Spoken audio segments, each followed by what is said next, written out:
There is nothing wrong with you, but I'm guessing you don't agree.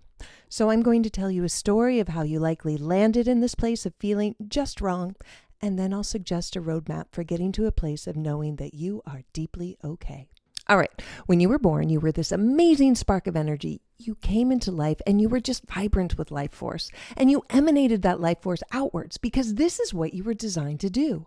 You were designed to be a unique expression of life that radiates from your core to the outer reaches of the universe.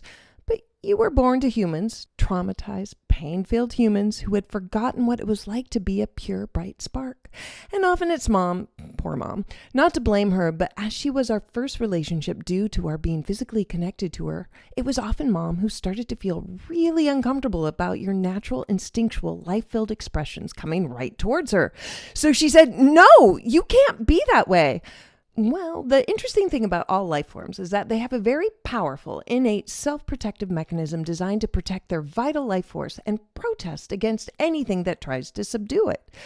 All life forms have this instinct to self-protect and protest, whether it's a rose bush with sharp thorns, a bee with a stinger, or an octopus who squirts ink when threatened. You also possess the instinct from an early age to protect yourself. And so when you were told no to your natural self-expression, no to your natural life emanations, you sent self-protective energy at mom like, "Rah!" Which, as you might imagine, made mom feel even more of a hard, "No, that is not okay. It is not okay that my child is behaving this way." And she turned away from you to teach you a lesson, which was terrifying to that little you. In your terror, your natural self-protective force began to identify the parts of you that caused your caregiver to pull away as the actual threat to your survival, and you squashed those parts. You also learned to suppress your natural instinct to protest against the parental forces that shut down your authentic self-expression. And you constructed a mask self-designed to keep your caregivers engaged, to keep them present and involved with you so that you could survive. And boy, did you make it look thoroughly enticing to your caregivers. Yes, if your caregivers needed their child to be nice, you became not only nice, but loving and sweet. If they valued success, then you became successful, powerful, and competitive. If they needed you to be quiet and smart, you became that, and probably very helpful. Or perhaps for them to pay attention to you, you had to become needy and weak. All of your energy was put into hiding unacceptable parts to your caregivers and showing only those that were acceptable. A perfectly constructed, idealized self derived from all of the ways you had to be in order to maintain a connection to your caregiver. It didn't matter if it was a good connection, it just needed to be adequate enough for survival. The drive to maintain this mask is largely unconscious and very, very strong. So strong that the ways you believe you have to be to deserve love and connection still feel very real, long past the formative years and circumstances that caused you to shape yourself that way in the first place. Also, this place beneath the mask, the realm in which we learn to go against ourselves and suppress our urge to protest against powers that controlled us, this shadow realm is known as the lower self.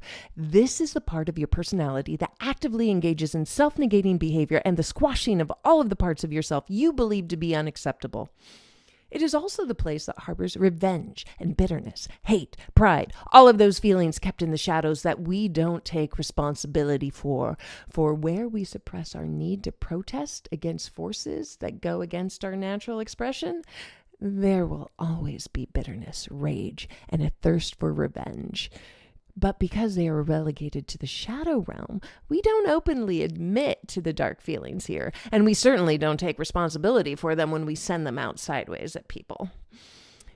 So your bright, authentic, life-filled self is encapsulated beneath a layer of socially acceptable mask and a layer of self-negating energy that hates on yourself and others.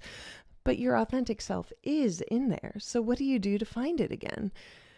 This is where support is helpful because it can be hard to bring the unconscious to consciousness, and that's what you're going to have to do. First, get really conscious about all the ways you have to be in order to be lovable and acceptable. Who is that person you're supposed to be, and where did the beliefs come from that said you had to be that person? And what happens? What do you feel when you aren't able to successfully be that person? As you engage in this inquiry, you will find that the imperative to occupy your mask starts to loosen its grip. Even more challenging is to get real with yourself about your lower self by owning and taking responsibility for all of the ways you wish harm on yourself and others out of revenge for all of the ways you had to squash yourself to survive. This work is particularly slippery because the lower self grew its power in the shadows and it does not want to be seen. But nevertheless, you must bring that shadow realm into the light of conscious awareness in order to loosen its hold on you. The work here is to release all of the ways you block yourself, because this experience of mom is no longer related to your current ability to survive. I don't care how strong your mom is or how much she intrudes upon your life currently. The truth is, if you're an adult, she is no longer in charge of your survival. But many of us unconsciously operate as though she still is.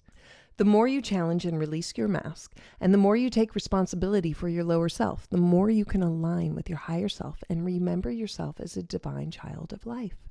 This is the work of learning to love yourself and to know that you're really okay. Time to know that you are perfectly imperfect. Time to understand that all aspects of your original essence, all aspects of your vital life force energy have a right to be expressed, that they are beautiful and should be free.